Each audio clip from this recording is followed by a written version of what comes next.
ఏ రీతి నీ రుణం తీర్చుకొందు యేసయ్యా,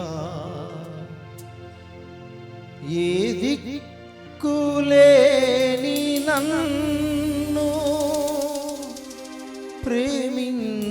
ప్రేమించినావయ్యా, ఎంతో కృపను చూపి నన్ను దీవించినావయ్యా,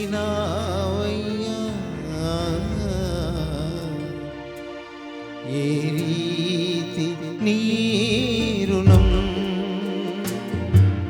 తీర్చుకొందు యేసయ్యా, ఏ రీతి నీ రుణం తీర్చుకొందు యేసయ్యా, ఏ దిక్కులేని నన్ను ప్రేమించినావయ్యా, ఎంతో కృపను చూపి దీవించినావయ్యా, ఏ రీతి నీ రుణం తీర్చుకొందు యేసయ్యా, ఏ రీతి నీ రుణం తీర్చుకొందు యేసయ్యా.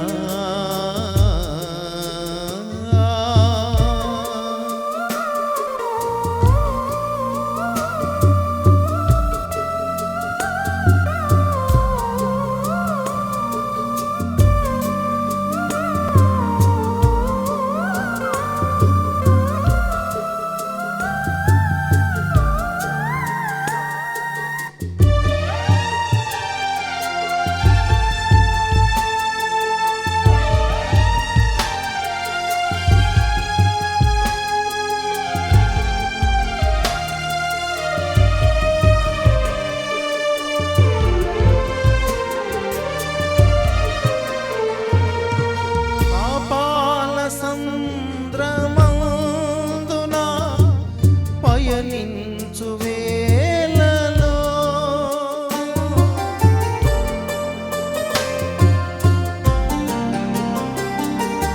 పాపాల సంద్రమందున పయనించు వేళలో పాసాలు మనసు మార్చి పరిశుద్ధుని చేసావయ్యా, పాపాల సంద్రమందున పయనించు వేళలో పాసాలు మనసు మార్చి నన్ను పరిశుద్ధుని చేసావయ్యా, ఏ రీతి నీ రుణం తీర్చుకొందు యేసయ్యా, ఏ రీతి నీ రుణం తీర్చుకొందు యేసయ్యా.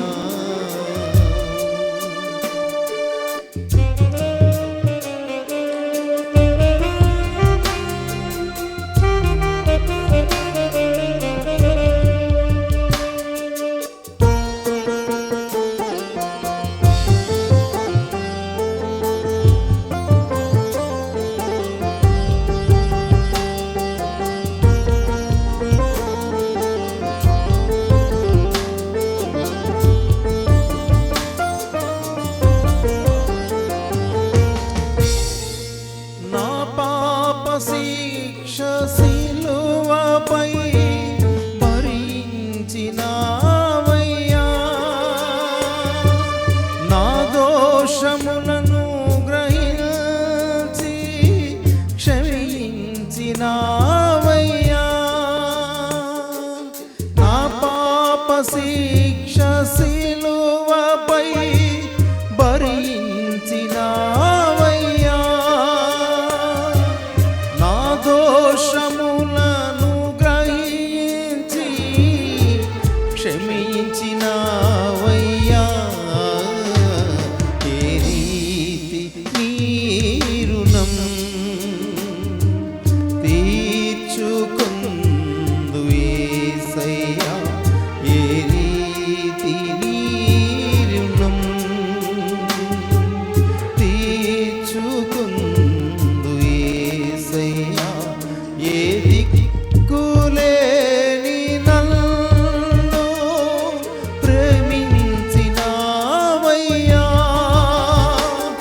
ఎంతో కృపను చూపి నన్ను దీవించినావయ్యా.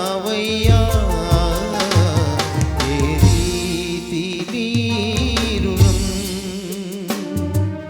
తీర్చుకుందు యేసయ్యా. ఏ రీతి నీ రుణం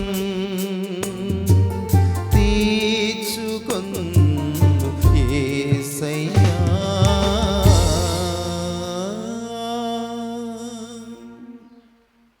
యెషయా రాసిన గ్రంథం 58వ అధ్యాయం 2వ వాక్యం చదువు. నేను చదువుతాను. తమ దేవుని న్యాయ విధిని విడువక నీతిని అనుసరించువారైనట్టు అనుదినము వారు నా యొద్ద విచారణ చేయుచు నా మార్గములను తెలిసికొన ఇచ్చ కనపరచుదురు.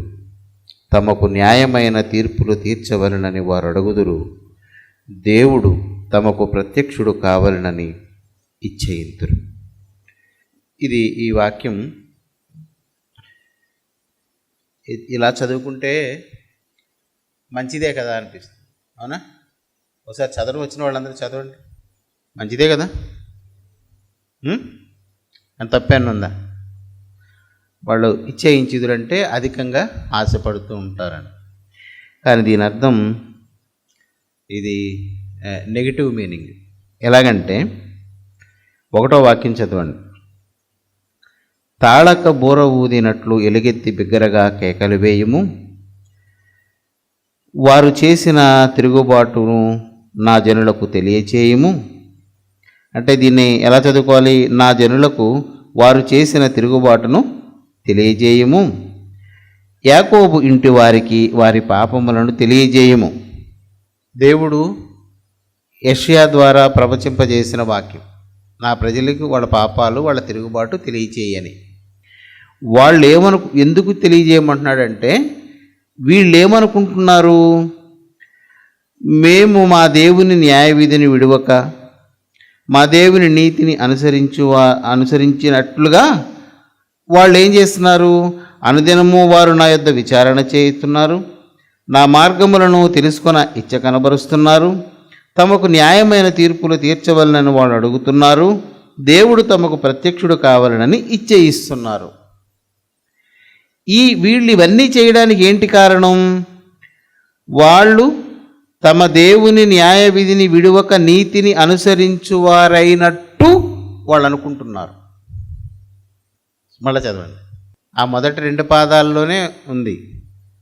వారు ఏమన్నది? తమ దేవుని న్యాయ విధిని విడువక నీతిని అనుసరించువారైనట్టు, వాళ్ళు అలాగ అయినట్లుగా వాళ్ళు భావించుకుని ఇవన్నీ చేస్తున్నారు. ఇవన్నీ మంచివే. ఆ తర్వాత ఉన్న 4 పాదాల్లో అంటే 4 లైన్లో చెప్పబడినటువంటిది మంచిదే.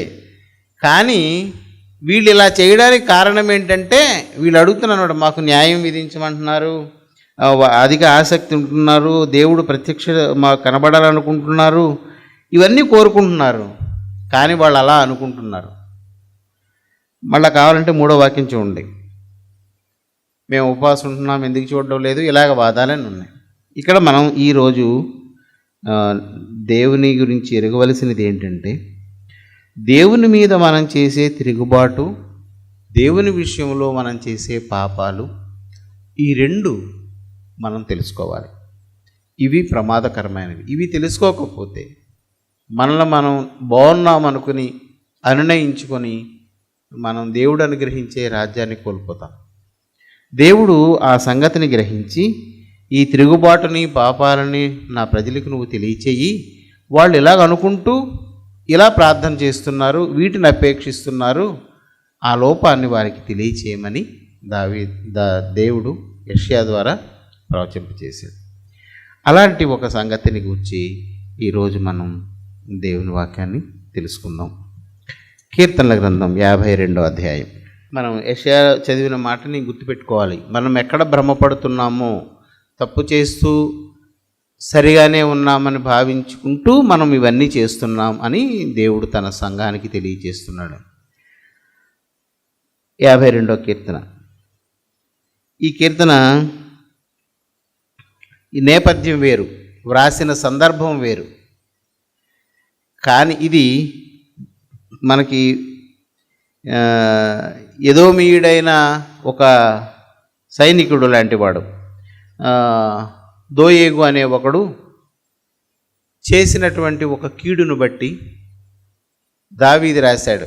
కానీ అక్కడ దేవుడు ఏం రాయించాడంటే ఇది దైవ ధ్యానం. ఆ మీద చదవండి, ఆ ప్రధాన గాయకునికి ఎదోమీయుడైన దోయేగు సౌలు నొద్దకు వచ్చి దావీదు అహీమెలెకు ఇంటికి వచ్చి ఉన్నాడని అతనితో చెప్పినప్పుడు దావీదు రచించినది అంటే సరిపోను. కానీ అక్కడ అది కాదు, దావీదు రచించిన దైవ ధ్యానము అంటే ఇది ఈ ఎదోమీయుడైన దోయేగుకు చెందదు, వానిని దృష్టిలో పెట్టుకుని ఇది రాసింది కాదు. అందుకని మీరు ఏం చేయాలంటే ఆ కీర్తన దగ్గర దైవ ధ్యానం అన్న దగ్గర చిన్న మార్క్ పెట్టుకోండి. ఎప్పుడైనా మీరు ఈ కీర్తన చదివినప్పుడు అది మీకు గుర్తు చేస్తుంది. ఇది రాజు దగ్గర అహీమెలెకు ఇంట్లో ఇతను ఉన్నాడు, రాజా రా వచ్చి పట్టుకో దావీదుని చంపే అని చెప్పినటువంటి ఈ దోయేగు గురించి కాదు అసలు ఇది. కానీ సందర్భం అది.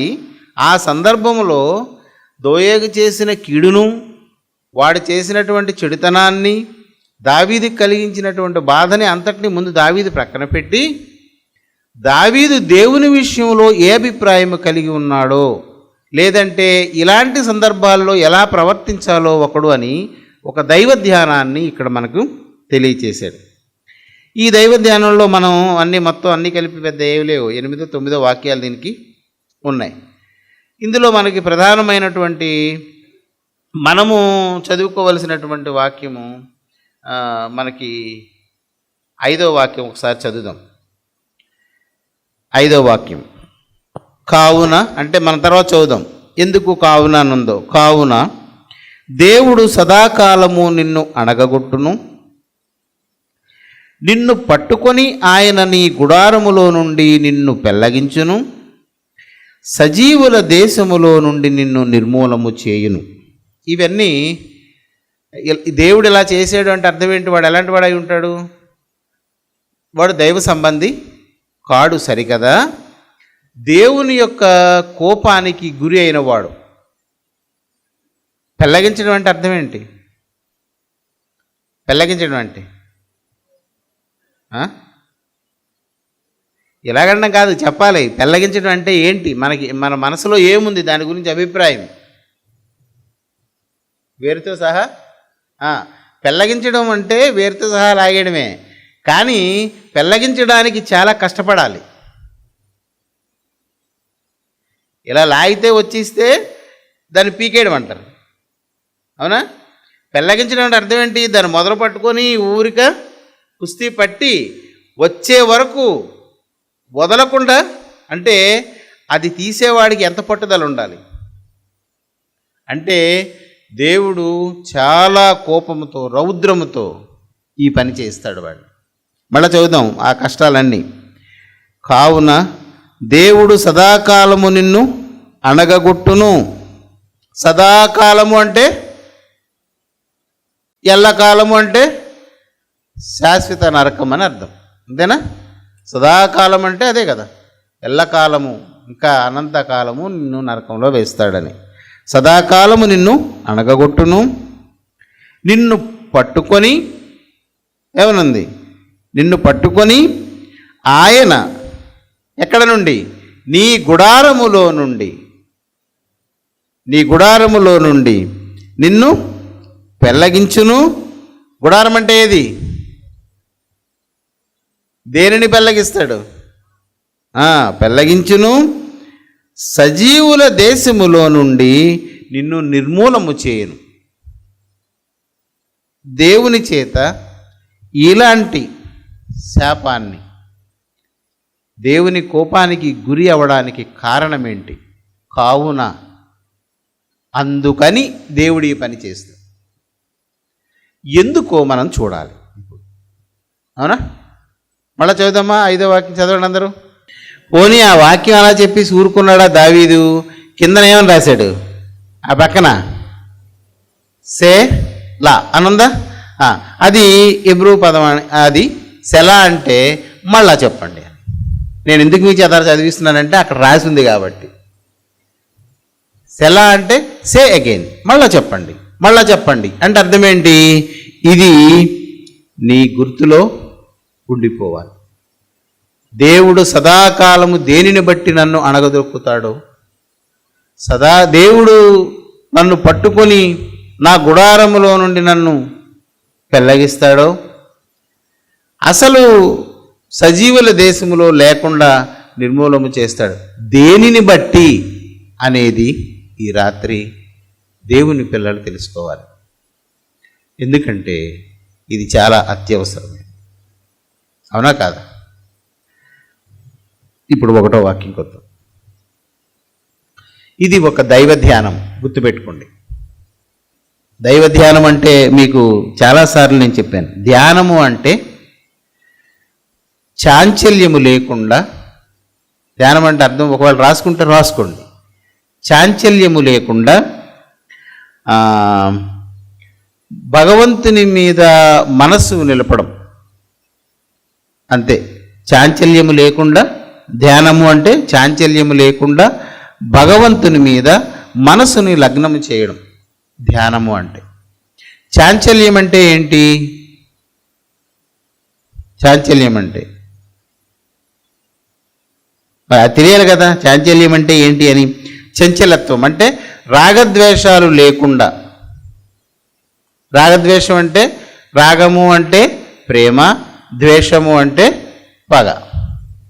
అంటే ప్రేమ, పగ అనే అంశాలు ఏవి లేకుండా పనులలో, తన క్రియలలో, లేదంటే తన చేష్టలలో ఎవడైతే స్థిరంగా ఉంటాడో వాణ్ణి చాంచల్యం లేనివాడు అంటారు. అనురాగము ఉండదు, ద్వేషము ఉండదు, అవేవి లేకుండానే వాడు తన చర్యలలో స్థిరంగా ఉంటే వాణ్ణి చాంచల్యము లేనివాడని అంటారు. కనుక దైవ ధ్యానము అంటే దేవుని గురించి ఈ ఒకడు వేరే అభిప్రాయాలు, ఒక మనిషిని కానీ ఒక పరిస్థితిని కానీ దృష్టిలో పెట్టుకోకుండా వాడికి భూ సంబంధమైనటువంటి అంశాల మీద ఎగుడు దిగుడు అభిప్రాయాలు, తబ్బిబ్బులు అంటాం, అవి లేకుండా ఎవడు స్థిరంగా ఉండి దేవుడి గురించి ఆలోచిస్తాడో వాడు దైవ ధ్యానం చేసినట్టు లెక్క. దేవునిగా ధ్యానించడం, మన అభిప్రాయంతో దేవుని ధ్యానించడం కాదు. ఇప్పుడు నాకు ఎవరైనా హాని చేశారనుకోండి, నా మనసు వాడికి ఎంతో మేలు చేశాను, ఎంతో సహాయం చేశాను, ఆపదలో నా ఇంటి వాళ్ళను కూడా మర్చిపోయి వాళ్ళకు ఉపకారం చేశాను, నాకు ఎలాగ అన్యాయం చేశాడు అని నా మనసులో ఉంది. దీని చేత నేను తడబడుతున్నాను. ఇప్పుడు నేను దేవుని దగ్గరికి వెళ్ళినప్పుడు, దేవుని దగ్గర ప్రార్థన చేసినప్పుడు ఏం చేస్తుంటాను? ఏడుస్తుంటాను. దేనిని బట్టి? వీరు చేసిన హానిని బట్టి, లేదా వాళ్ళు కలిగించిన బాధను బట్టి. ఆ బాధలు ఏం చేస్తానంటే, అంతే ప్రభువా, మనుషులు నమ్ముకుంటే ఏముంది, నిన్ను నమ్మితే మంచిది ప్రభువా అంటుంటాడు. కానీ ఈ వెనకాదలు ఏంటి అనుసరిస్తుంది? ఆ వ్యక్తి మీద ద్వేషము, ఆ వ్యక్తి మీద కోపము, ఇది మనసులో వస్తుంది. నువ్వు పడుతున్న దుఃఖము కన్నీరంతా దేనిని బట్టి? వాడి కష్టాన్ని బట్టి. అంటే వాడికి ఏదో ఒకటి జరగాలి. అప్పుడేమంటాం? ఇలాంటి వారిని ఇలాగా వదిలేస్తే ప్రభువా, వేరొకరికి, నాకైతే సరిపోయింది, వేరొకరికి ఇలా జరిగితే తట్టుకోలేరు ప్రభువా, చాలా కష్టం నాయన, వీళ్ళని ఎలాగన్నా ప్రభువా నీకు స్తోత్రం మరి నువ్వు అని నసుగుతుంటావు. నీ హృదయంలో ఆలోచనని ఖచ్చితంగా చెప్పలేవు. ఎందుకంటే దేవుడు ప్రేమ గలవాడు, పాపులను క్షమిస్తాడు, నాకు చూస్తే ఇంత అన్యాయం జరిగింది, మరి ఇలాగ చేస్తూ పోతే ఎలాగా, ఏం చేయడం అని. ఇంతకీ వీడు ఇలాగ ఎగుడు దిగుడు అవ్వడానికి, లేకపోతే దాన్ని తెచ్చేయడం అంటారు, అక్కడ ఎలాగ ఆడుతుంటాడు. ప్రార్థన సరిగా చేయలేడు, స్పష్టత రాదు. అది దైవ ధ్యానం, దేవుని గురించి ధ్యానించడం కాదు. దావీదు దోయేగు చేసినటువంటి అపరాధాన్ని ప్రక్కన పెట్టి దేవుని గురించి ధ్యానించాడు. ఏం జరుగుతుంది ఇలాగా అని. ధ్యానిస్తే అతనికి దేవుని వలన కలిగినటువంటి ఉపదేశం అంటే 5వ వాక్యం ఇప్పుడు మనం చదివాం కదా. కావున అంటే ఎందుకని అంటే ఆ వివరము ఈ 4 వాక్యాలలో ఉంది. ఇప్పుడు మనం చదువుదాం. శూరుడా, చేసిన కీడును బట్టి నీవెందుకు అతిశయపడుచున్నావు? దేవుని కృప నిత్యముండును. మొదటి లైన్లోనే దావీదు దైవత్వమును గూర్చినటువంటి గొప్పతనాన్ని గ్రహించాడు గనక అది రాసి ప్రధాన గాయకుడికి ఇచ్చాడు. ఇశ్రాయేలీయుల సమాజం అంతా సమాజం మందిరంలో కూడినప్పుడు ఈ పాట పాడండి. దాన్ని ఏమన్నాడు మొదటి దాంట్లోనే? శూరుడా. శూరుడు అంటే ఎవడు? మీరు చదవండి, 1, 2, 3, 4 వాక్యాలు చదవండి ఒకసారి. చదివారు కదా 4 వాక్యాల్లో. ఈ 4 వాక్యాల్లో ఎవరెవరి గురించి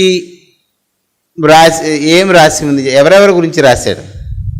శూరుడా అని ఒకడు, మోసము చేయువాడా అని ఒకడు, మరొకడు కపటమైన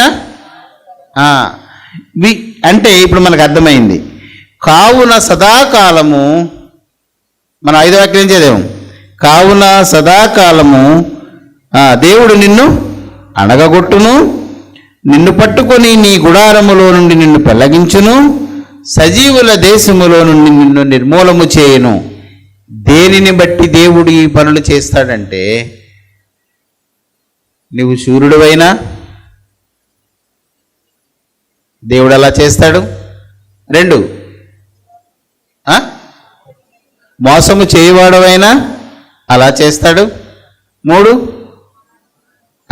కపటమైన నాలుక గలవారికి దేవుడు ఇచ్చేస్తాడు. ఇప్పుడు మనం వివరాలు అనవసరం, ముందు ఈ ముగ్గురు ఎవరో చూద్దాం. ఒకడు శూరుడైనా నష్టపోతాడు. ఈ ముగ్గురికి దేవుడు వేసే శిక్ష ఏంటి? 5వ వాక్యం. శూరులకు, మోసము చేయువారికి, కపటమైన నాలుక గలవారికి దేవుడు ఆ శిక్ష వేస్తాడు. శూరుడు అంటే ఎవడు? ఇక్కడ వీడు మాత్రం కాదు. ఇందాక మనం మొదటే చెప్పేసుకున్నాం కదా, సందర్భం అదైనా ఆ నేపథ్యంలో దావీదు ఆ కీర్తన రచించినా అది దైవధ్యానమే తప్ప ఈ ఎదోమీయుడు కారణం, ఎదోమీయుడిని ఉద్దేశించి మాత్రం ఇది రాసింది కాదు. ఇది దేవుని గురించి ఆలోచించాడు. ఇలా చేస్తున్నారు, ఇలాగ ఎప్పుడైనా జరిగితే, ఎవరైనా చేస్తే, ఎక్కడైనా సంభవిస్తే ఏంటి దీని పర్యవసానం అని ఆలోచించాడు. అది భక్తిపరునికి కావలసినటువంటి గుణం. వచ్చిన కష్టాన్ని బట్టో, జరుగుతున్న శ్రమను బట్టో తల్లడిల్లడం అనేది మంచి భక్తిపరుని యొక్క లక్షణం కాదు. ఇలాంటి సంఘటనలు జరిగినప్పుడు ఏం జరుగుతుంది, దేవుని ఉద్దేశం ఏమై ఉంటుంది అని దేవుని తట్టు చూడడమే గొప్ప భక్తిపరుని యొక్క లక్షణం. దావీదుకు బహుశ్రమ కాలం అది. ఇది ఓయోగి చేసిన తక్కువ పని కాదు. మీరు ఆ గ్రంథాలు చదివితే తెలుస్తుంది. సందర్భం అదైనా ఇది దేవుని గురించినటువంటి ధ్యానం. ఈ ధ్యానంలో ఏమని చెప్పాడు? శూరుడు అంటే యుద్ధానికి భయపడనివాడు. యుద్ధానికి భయపడనివాడంటే తగులాడడానికి జంకనివాడు, గొడవ పడ్డానికి ఇష్టపడేవాడు. దీని దైవ ధ్యానంలో దీని భావన. శూరుడు అంటే కత్తి పట్టుకుని యుద్ధానికి ఉరికేవాడు, అసలు దాని పదానికి ఉన్నటువంటి అర్థం. కానీ ఈ కీర్తన సందర్భం ఏంటంటే గొడవలు పడ్డానికి, తగులాడడానికి, ఎదిరించడానికి, కలబడ్డానికి ఏమాత్రము జంకనివాడు. వాడితో ఏం చెప్తున్నాడు? శూరుడా, చేసిన కీడును బట్టి నీవు ఎందుకు అతిశయపడుతున్నావు? కొంతమంది అంటారు, నేను అడిగేస్తాను, నేను మనసులో ఉంచుకోను, నేను కడిగేస్తాను అని చాలా తొందరపడుతుంటారు చాలామంది. అది ఒక పెద్ద నీతిగల మనస్సులాగా భావిస్తారు. నా మనసులో ఏం ఉండదు బ్రదరు, నేను ఏదన్నా జరిగిందంటే మాత్రం నా మనసులో ఉంచుకోను, నేను ఇంటికి వెళ్ళి తలుపు కొట్టి మరి అడిగేస్తాను, నేనేమీ ఉంచుకోను మనసులో, కడిగేస్తాను అంటాడు. అది మంచి పని కాదు. గుర్తుపెట్టుకోండి. సహించడం అనేది మనము నేర్వాలి. అందుకే ఇక్కడ చెప్తున్న శూరుడా నువ్వు అంటే యుద్ధానికి భయపడనివాడా, నువ్వు చేసినటువంటి ఏమనుంది అక్కడ, కీడుని బట్టి నీవెందుకు అంత సంతోషపడుతున్నావు? అక్కడ చెప్తున్నాడు దేవుని కృప దేవుని కృప నిత్యము ఉండును. శూరుడా శూరత్వము కాక అంటే ఏంటి? శూరత్వమును బట్టి కాక కృపను బట్టి దేవుడు అంటే దయను బట్టి దేవుడు సంతోషపడతాడు అని దాని అర్థం. అంతే కదా, వ్యతిరేకమే కదా రెండును. శూరుడా చేసిన కీడును బట్టి నీవు ఎందుకు అతిశయపడుతున్నావు అంటే ఏంటి అర్థం? రెండవ మొక్క దేవుని కృప అంటే దేవుని మంచితనము, దేవుని ప్రేమ దీనుల ఎడల నిత్యము ఉంటుంది. అంటే సహించేవాడి మీద దేవుని దయ ఎల్లకాలము. మనం ఎప్పుడూ కూడా ఒకరికి హాని చేసి కీడు చేసి నేను కరెక్టే చేశాను, నేను ఏం ఉంచుకోలేదు, వెళ్ళి అడిగేశాను అంతే ఏముంది అంటాం. దానివలన చాలా చెడు పరిణామాలు వస్తాయి సంఘంలో. ఓర్చుకోవడం అనేది ఎంత గొప్పదో ఈ వాక్యంలో మనకి దావీదు తెలియజేస్తున్నాడు. చేసిన కీడును బట్టి అతిశయపడేవాడు ఒకటి తెలుసుకోవాలి, సహించేవాని మీద దేవుని కృప ఉంటుంది. ఇందులో శూరుడికి వ్యతిరేక పదం దీనుడు. అంటే దీనుడు మీద దేవుని కృప నిత్యము ఉంటుంది. ఓర్చుకునేవాడి మీద, తలదించుకున్నవాడి మీద, సహించిన వాడి మీద దేవుని కృప ఎల్లకాలము ఉంటుంది. ఇది మనం ఈ మాట ఇన్నిసార్లు ఎందుకు చెప్తున్నానంటే ఇది దైవ ధ్యానాంశం. ఇది దైవ ధ్యానాంశం. అక్కడ తిరుగుబాటు చేసేవాడు, ఎదిరించేవాడు, తగువాడేవాడు ప్రధానం కాదు, దీనుడు ఇక్కడ ప్రధానం. సహించేవాడు, దీన మనస్సు కలవాడు మీద దేవుని కృప నిత్యము ఉంటుంది. ఆయన మంచితనము ఎల్లకాలము నిలిచి ఉంటుంది. ఇది మనం తెలుసుకోవాలి. దేవుని దయ మన మీద నిత్యము ఉంటుంది కనుక మనం సహించాలి. అది మనం శూరత్వాన్ని బట్టి, మన వీరత్వాన్ని బట్టి, మనం తిరుగుబాటును బట్టి, వీటిని బట్టి ఎప్పుడు మనం ఆనందించకూడదు. ఎందుకంటే దాని యందు ఆనందించేవాడు 5వ వాక్యంలోకి వచ్చేస్తాడు. దాని నుండి తప్పించుకునేవాడు ఈ 2వ భాగంలో ఉంటాడు. దేవుని కృప కొరకు ఎదురు చూస్తూ ఉంటాడు. తర్వాత మోసము చేయువాడా అంటే ఎవడు? ఏంటి మోసం చేసేవాడు అంటే ఏం చేస్తాడు? మోసం చేయడం అంటే అర్థం ఏంటి? మోసము చేయువాడు అంటే నాశనం చేసేవాడు. మోసము అంటే అర్థం ఏంటి? నమ్మించి మోసం చేయడం అంటే అర్థం ఏంటి చెప్పండి? చాలాసార్లు ఎప్పుడప్పుడే ఆవిరైపోతుందా ఈ శానిటైజర్ లాగా? మోసం చేసేవాడు అంటే ఏంటి? మోసం అంటే ఏంటి? ఒకలాగా ఉండి వేరొకలాంటి భావం కలిగి ఉండడం. నేను ప్రేమగా మీతో మాట్లాడచ్చు, కానీ మనసులో ద్వేషం ఉంటుంది. నేను మిమ్మల్ని నమ్మించడానికి ఒకలాగా ఉంటాను, నా లోపల ఇంకొక అభిప్రాయం ఉంటుంది. వాడిని మోసగాడు అంట. ప్రేమగా ఉండి కపటమైనటువంటి చేష్టలు లోపల దాచుకున్న వాడిని మోసగాడు. వాడు నాశనం చేసేవాడు. మోసగాడంటే నాశనం చేసేవాడు, ఇంక అందులో ఇంకొక భావం ఏమి లేదు. నాశనము చేసేవాడా? అందులో 2వ భాగం ఉంది కదా, వాడిగల మంగళ కత్తివలే నీ నాలుక నాశనము చేయ ఉద్దేశించుచున్నది. ఇక్కడేంటి? నీ నాలుక నాశనము చేయ ఉద్దేశించుచున్నది. ఈ నాలుక దేనితో పోల్చబడింది? మంగళకత్తె ఎందుకు పోల్చాలి? ఇలాంటి సారూప్యం మనం ఇంత ముందు చదువుకున్నాం. చాకలివాని సబ్బు వంటి ఉందా, చదివామా? అలాగే ఇక్కడేంటి? మంగళకత్తి వలే అంటే అర్థం ఏంటి? మంగళకత్తికి మామూలు కత్తికి తేడా ఏంటి? ఇది ఒక రేజర్, షేవింగ్ రేజర్ లాంటి. దానికి మామూలు కత్తికి తేడా ఏంటి? మంగళకత్తికి మామూలుగా తేడా, మంగళకత్తి రోజు సానబెడుతుంటాడు దాన్ని. చూసారా? ఉదయం పని ఉన్నా పని లేకపోయినా ఉదయాన్నే లేచి అతను చేసి పని ఏంటంటే, నాకు బాగా తెలుసు, మేము వాళ్ళ ఇంటి పక్కన ఉండేవాళ్ళం. 2 రకాలు, అంటే ఇప్పుడు కాదు, నా చిన్నతనంలో రాయి ఒకటి, సాన్ రాయి ఒకటి ఉంటుంది, ఒక తోలు బెల్ట్ లాంటిది ఉంటుంది, దాన్ని ఒక దానికి తగిలించి దాని మీద చేస్తుంటాడు, అది మంచి షైనింగ్ వస్తుంది. ఈ రాయి మీద కొబ్బరి నూనె వేసి, కొబ్బరి నూనె మీద దాన్ని రోజు పని ఉన్నా లేకపోయినా ఆ పొదిలో నుంచి కత్తి తీసి రోజు ఉదయాన్నే అతనికి అదే పని, రోజు సానబెట్టబడుతుంది. సరే, ఏంటి ఇప్పుడు మంగళ కత్తి లాంటిది ఏంటి మన దగ్గర ఉన్నది అంటే నాలుక. అంటే దాని అర్థం ఏంటి?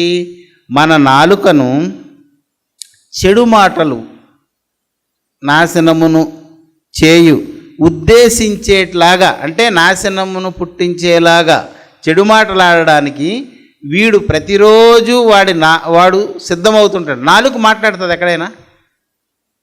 నాలుక మాట్లాడదు. నాలుకని ఎవరు మాట్లాడిస్తారు? హృదయంలో ఉన్నది ఈ నిర్వచనం ఉంది కదా, హృదయము నిండి ఉన్న దానిని బట్టి పెదవులు మాట్లాడుతుంటాయి. మరి నాలుకని ఏం చేస్తుంటాడు? ప్రతిరోజు పదును పెడుతుంటే అర్థం ఏంటి? చెడును పుట్టించడానికి నిరంతరము హృదయంలో వాడికి మనసు పుడుతూ ఉంటుంది. అంటే రోజు మంగళవాని కత్తి ఎలాగైతే రోజు పదును పెడుతుంటాడో, వీడు హృదయంలో దుష్టత్వాన్ని నిత్యము ఆలోచిస్తూ ఉంటాడు. ఏ మాటలాడితే బాగుంటుంది, అది ఇప్పుడు ఎడ్యుకేషన్ అయిపోయింది. దాన్ని ఏదో అంటారు, ఏదో ఉంది, దాన్ని ఏదో అంటారు, కమ్యూనికేషన్ స్కిల్ ఏదో అంటారు దాన్ని. ఒక మాటని అవతల వాడికి ఇష్టమయ్యేలాగా చెప్పడం. ఈ సంగతి ఏంటంటే, నాశనము చేయ ఉద్దేశించి, అంటే చెరపడానికి, చెడు చేయడానికి, ఇవన్నీ దైవ సంబంధమైన అంశాలే, గుర్తుపెట్టుకోండి. ఇది ఆత్మ సంబంధమైనది. ఇక్కడ నాశనం ఏం చేస్తాడు? ఒకడిని దేవుని రాజ్యానికి వెళ్లకుండా చేస్తాడు. దేని చేత? విషపు మాటలు చెప్పడం చేత, కపటపు మాటలు చెప్పడం చేత, వాని మనసును చెరపడం చేత వాడిని దేవుని రాజ్య మార్గంలో నుంచి తొలగించడం. నాశనం చేయడం అంటే దేవుని సంతానాన్ని చెడగొట్టడం, అంతే. ఇది దైవ ధ్యానం కాబట్టి దేవుని సంబంధమైన అంశాలే ఇందులో ఇమిడి ఉంటాయి. దీనికి అన్ని సంబంధమైనది, సామాజిక సంబంధమైనది తీసుకొచ్చి ఇందులో పెట్టడానికి కుదరదు. అందుకే మీద అది రాసి పెట్టారు. అది రాయకపోతే దీని అర్థం మారిపోనేమో. కనుక దేని నాశనము చేయడం? దేవుని ప్రజలను నాశనము చేసడానికి ఉద్దేశించి మాటలాడడం. ఎలాగా? ఇప్పుడు ఎవడైనా ఒక తప్పులో ఉన్నాడు అనుకోండి, అతనితో నాకు పని ఉందనుకోండి, ఏంటి అంటే, సార్ ఇలాగెలా జరిగింది సార్. మనం మనుషులమయ్యా, మనం మనుషులం, మనం దేవుళ్ళం కాదు కదా, ప్రభువులాగా బ్రతకాలంటే మనకు సాధ్యమవుతుందా? దాని గురించి బాధపడతాం ఎందుకు? మన వల్ల జరుగుతుంటాయి, అలాగా జరుగుతుంటాయి. ఇక్కడ ఏమని రాసింది మనకి? దేవుని ఉద్దేశంలో కపటమైనటువంటి నాశనము చేసే నాలుక, అంటే నీ ఆత్మకు భంగం కలిగించే మాటలు. ఎవడైనా పర్వాలేదు బ్రదర్, ఇలాంటివి బోల్డ్ జరుగుతుంటే దీని గురించి ఎందుకు కంగారు పడిపోతారు? దేవుడు ఖచ్చితంగా ఏదో ఒక రోజున కనికరిస్తాడు, మనం మారమా? చచ్చిపోతామా? ఇలాగా దేవుడు మార్చడా? దీనికోసం ఎంత రక్తం కార్చాడు ఆయన, ఎన్ని శ్రమలు అంటే, తప్పు చేసిన నీకేమవుతుంది? ఒక ధైర్యం, ఒక నిబ్బరం వస్తుంది. అది మోసము చేసే నాలుక. అలాంటి మాటలు దేవుని యందు భయభక్తులు కలిగిన పిల్లలు వింటే ప్రమాదం. ఇది చాలా అద్భుతమైనటువంటిది, నాకు చాలా ఇష్టమైంది.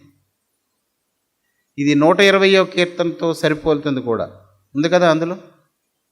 అబద్ధమాడు నాలుక, మోసం చేయ నాలుక, ఆయన నీకేమి చేయను, బలాఢ్యుల వాడిగల బాణములు, తంగేడు నిప్పులతో కూడిన బాణములు ఆయన నీ మీద వెయ్యును అని. ఇక్కడ అది రాస్తున్నాడు. వాడిగల మంగలి కత్తి వలె, అంటే ప్రతిరోజు చెడు చేయడానికి ఉద్దేశించే వీళ్ళు మనకు చాలామంది కనిపిస్తుంటారు. ఈ లేఖనంలో రాయబడిన దైవధ్యానంలో నాలుక నాశనము చేయ ఉద్దేశించేలాగా నీవు మాటలు సిద్ధం చేసుకోకూడదు. మొదటిది నాలుకలు నాశనము చేయ ఉద్దేశించడం. 2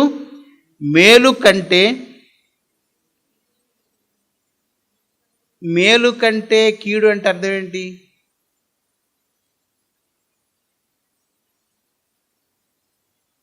మేలుకు బదులు కీడు అంటే సరిపోతుందా? అంతేనా? లేదా మేలుకు ప్రతిగా కీడు సమాన స్థాయి. ఇది చేయవలసిన మేలు కంటే ఎక్కువ కీడు. మేలుకు బదులు మనం మేలు చేయాలి. మేలుకు బదులు కీడు కూడా కాదు ఇది. ఏ కీడు? మేలు కంటే కీడు చేయుట, నీతి పలుకుట కంటే అబద్ధము చెప్పుట మోసము చేయువాడికి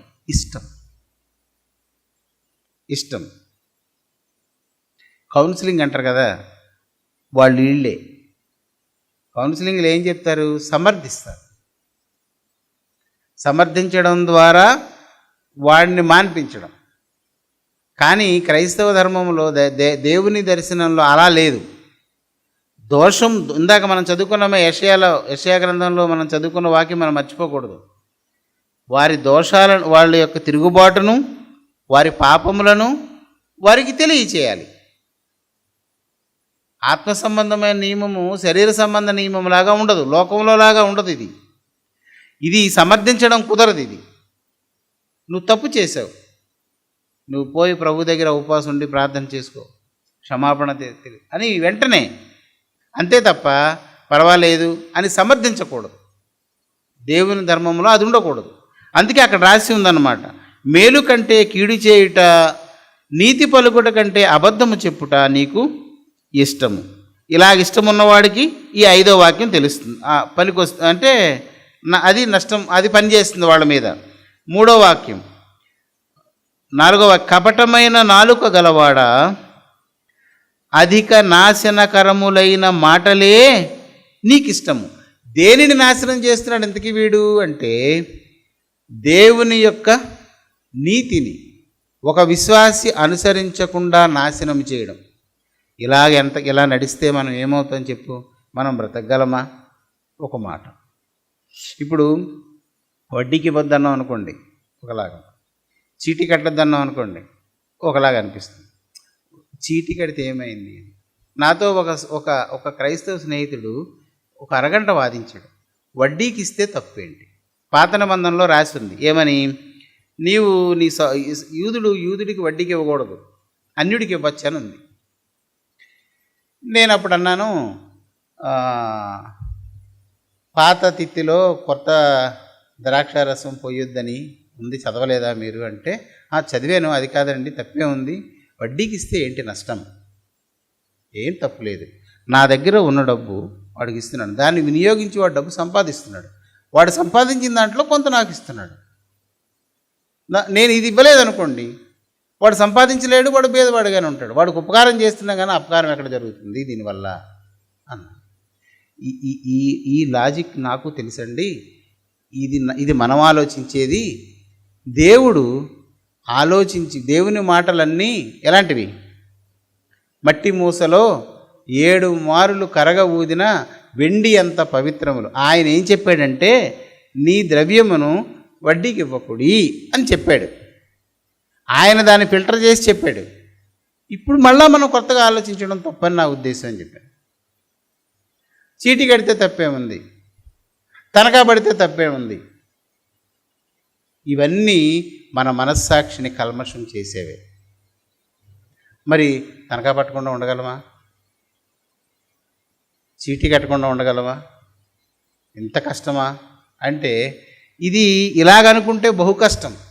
కానీ దేవుని యొక్క నియమానికి లోబడితే అది చాలా ఆనందాన్ని ఇస్తుంది, చాలా ఆనందాన్ని ఇస్తుంది. మనం నష్టపోతాం, దేవుని ప్రజలు లోకాన్ని కోల్పోతారు, అది గుర్తుపెట్టుకోండి. ఈ లోకంలో ఉన్న దేనినైనా దేవుని ప్రజలు కోల్పోతుంటారు. సంపాదించుకునేవాడు భక్తిహీనుడని మనం 73వ కీర్తనలో చదవలేదా? ధనమును సమకూర్చుకోవడం, ధనాన్ని కూడబెట్టడం, ధనాపేక్ష కలిగి ఉండడం అది భక్తిహీనుని యొక్క లక్షణం. లోకంలో వచ్చే దానిని వదిలేసుకోవడం నీతిమంతుని లక్షణం. పతన మందిరంలో ఉంటుంది ఇద్దరు యజమానులు. యేసుప్రభు చెప్పిన మాట. ఎవరు వాళ్ళు? దేవుడు, సమానమైన నెగిటివ్ ఫోర్స్ ఏది? మాట్లాడండి. ధనం. అంటే దేవుడు ఒక పక్క నిల్చుని వ్యతిరేకంగా దేన్ని నిలబెట్టాడు? సమానంగా. యజమానులు అంటే అందులో ఏమైనా చిన్న యజమాని పెద్ద యజమాని ఉందా? లేదు. ఇద్దరు యజమానులు. ఒక యజమాని దేవుడైతే రెండవ యజమాని డబ్బు అని చెప్పాడు దేవుడు. ఎవరినో ఒకరిని వదులుకోవాలి. ఇద్దరిని సేవించడం సాధ్యం కాదని ఎవరు చెప్పారు? స్వయాన మన విమోచకుడు చెప్పాడు. దేన్ని లాస్ అవుతాడు ఇప్పుడు భక్తిపరుడు? దేన్ని వదులుకోవాలి? సిరిని వదులుకోవాలి. అంటే ఏమయ్యాడు? ఈ లోకాన్ని లాస్ అవుతాడు, ఈ లోకాన్ని కోల్పోతాడు. ఈ లోకాన్ని కలిగి ఉండడు, దీనివల్ల వచ్చే ఆనందం వాడు అనుభవించలేడు. కనుక ఇక్కడ ఈ అంశాలన్నీ ఇందులో ఇమిడి ఉన్నాయి. కపటమైన నాలుక కలవాడ, అధిక నాశనకరమైన మాటలే నీకు ఇష్టము. కాబట్టి 5వ వాక్యం ఇప్పుడు. కాబట్టి చదవండి. కావున దేవుడు ఎందుకు నిన్ను సదాకాలము అణగదొక్కుతాడు అంటే, నీవు మోసకరమైన మాటలు, దేవుని సంబంధమైన మాటలను వక్రీకరించి ఒకని ఆత్మ భంగపడేలాగా నువ్వు చేస్తుంటావు కాబట్టి నీకింత పెద్ద శిక్ష. దేవుని ప్రజల్ని మాయ మాటలు చెప్పి నీ అధీనంలో ఉంచుకుంటావు కాబట్టి నీకింత పెద్ద శిక్ష. దేవుని సంతానాన్ని మనసుని ఖరాబ్ చేయడం వలన వాళ్ళ జీవిత గమ్యాన్ని మారుస్తావు కాబట్టి నీ మాటల చేత నీకు ఈ శిక్ష. ఇది తక్కువ శిక్ష కాదు. ఇంత పెద్ద శిక్ష దేని వలన వస్తుంది అంటే 2-3 వాక్యాలే. ఒకటిది అది దాన్ని పెద్ద తీసుకోకండి. ఎందుకంటే నువ్వు పెద్ద సూర్యుడివి బాబు, కానీ దేవుని కృప ఎలకాలము ఉంటుంది, అది గుర్తుపెట్టుకో. దేవుని దగ్గర దీనుడైన వాడు, దేవుని దగ్గర తగ్గించుకొని బ్రతికేవాడు, లోకమును వదులుకొని ప్రభు సన్నిధిలో ఉండాలనుకుని ఎవడైతే తనకు వచ్చేటువంటి సొంత లాభాలను వదులుకుంటాడో, లాభకరమైన వాటిని, పౌలు భాషలో అయితే ఏవేవి నాకు లాభకరములై ఉండెనో ఈ భూమి మీద వాటిని పరలోకం కోసం నేను నష్టపెట్టుకున్నాను అని చెప్పి, ఇంకంతకన్నా పెద్ద ఉదాహరణ మనకు అక్కర్లేదు. అలా ఎవడైతే తగ్గించుకుంటాడో వాడి మీద దేవుని కృప ఎల్లకాలము ఉంటుంది నాయన అని చెప్పి ఈ 2-3 వాక్యాలలో మోసం చేసేవాడు, కపటమైన మాటలాడేవాడు గురించి చెప్పాడు. ఈ మాటలు ఎవరైతే కలిగి ఉంటారో, ఈ మాటలు ఎవరి వలన బయటికి వస్తుంటాయో వాడికి వచ్చే శిక్ష ఈ 5వ వాక్యంలో ఉంది. ఈ 5వ వాక్యానికి భయపడిన వాడు ఏం చేయడు? కపటమైన మాటలాడకూడదు. మనసులో ఒకటి ఉంచుకొని బయటకు ఒకటి మాట్లాడడం ఉండకూడదు. యథార్థంగానే ఉండదు. అలా కాకుండా కపటంగా ఉండకూడదు.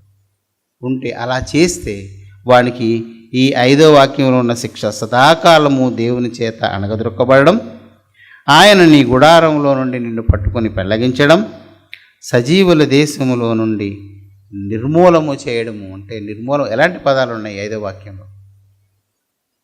దేని చేత అంటే ఆ 2 పనులు, అవి చాలా ప్రమాదకరమైనవి. వాటిని మన వలన జరగకుండా జాగ్రత్త పడండి. ఎప్పుడు అబద్ధం ఆడడానికి నాలుకను తొందరపడనివ్వద్దు.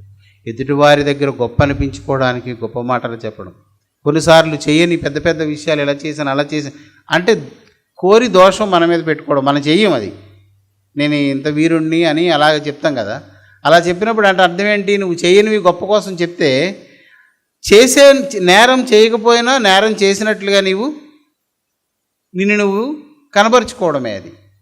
కాబట్టి దేవుని ప్రజలైన మీరు నిత్యజీవములో ప్రవేశించాలి అంటే ఈ విషయాన్ని ఈ రాత్రి మీరు జాగ్రత్తగా గుర్తిరగండి. ఎట్టి పరిస్థితులలో కపటముగా మాట్లాడకండి. దేవుని విషయాలలో చాలా ఖచ్చితంగా ఉండండి. బైబిల్లో చాలా అంశాలు దీని గురించి. నీ మాట అవునంటే అవును, కాదంటే కాదు. అంతేగాని ఇప్పుడే వస్తానుండని వెళ్ళిపోతావు, ఇక నువ్వు రావు. రేపు వస్తానన్నావు కదా, రాలేదేమంటే వెళ్ళాను కానీ చిన్న, అది ముందే నీ మనసుకు తెలుసు నువ్వు రావని, ముందే నీకు. అదే నూరడం అంటే, కత్తి నూరడం అంటే అదే. ముందుగానే లోపల హృదయం ఆలోచిస్తుంది, ఇలా చెప్పేసి పోవడానికి తప్పించుకొని పోతుంటారు. చాలామంది, ఎక్కువ మంది క్రైస్తవులు ఈ పనే చేస్తుంటారు. చెయ్యమని తెలుసు, అలాగేనండి అంటారు. రారని తెలుసు, వస్తానంటారు. ఎందుకని? ముఖం మీద చెప్పలేక. యథార్థత అనేది ప్రభు దగ్గర ప్రార్థన చేసి మనం సంపాదించుకోవాలి. దేవుని పిల్లారా, ఈ 2 వాక్యాలు 5వ వాక్యం గురించి చదువుకోండి. ప్రార్థన చేసుకుందాం. పరిశుద్ధుడైన మా దేవా, నీ పరిశుద్ధ నామమును బట్టి నీకు స్తోత్రములు. ఒకడు నిత్యత్వంలో ప్రవేశించడానికి కావలసిన వనరును ఈ రాత్రి ఒకసారి మాకు జ్ఞాపకమునకు చేయడం ద్వారా మా ఎడల కృప చూపితివి. నీ ప్రేమను బట్టి నీకు స్తోత్రములు నాయన. దీన్ని వినిన మేము మా హృదయంలో దీన్ని పదిలపరచుకొని నాయన నీ సన్నిధిలో నిత్యము జీవించడానికి ప్రయత్నం చేసేలాగా మమ్మల్ని బలపరచు. మాకు మెడకోతనాన్ని దయచేయి. నిత్యము మా హృదయాన్ని పరిశీలించుకునే శక్తిని మాకు దయచేసి ఈ ఘోరమైనటువంటి శిక్ష నుండి తప్పించుకొని నీ సన్నిధిలో ఒలివ మొక్క వలె పచ్చగా ఉంటకు మమ్మల్ని సిద్ధపరచు. దుష్టు నుండి మమ్మల్ని తప్పించు. దీనత్వం వలన నీ కృప దొరుకుతుంది, శూరత్వం వలన నష్టం జరుగుతుంది కనుక దీనులమై బ్రతుకుడికి ఇష్టపడే మనసును మాకిచ్చి నీ వలన కలిగిన ఆ మారు మనసు చేత నిత్యం మేము ఎదురు చూసినట్లు మేడ దయచూపమని యేసు నామమున అడుగుచున్నాం తండ్రి.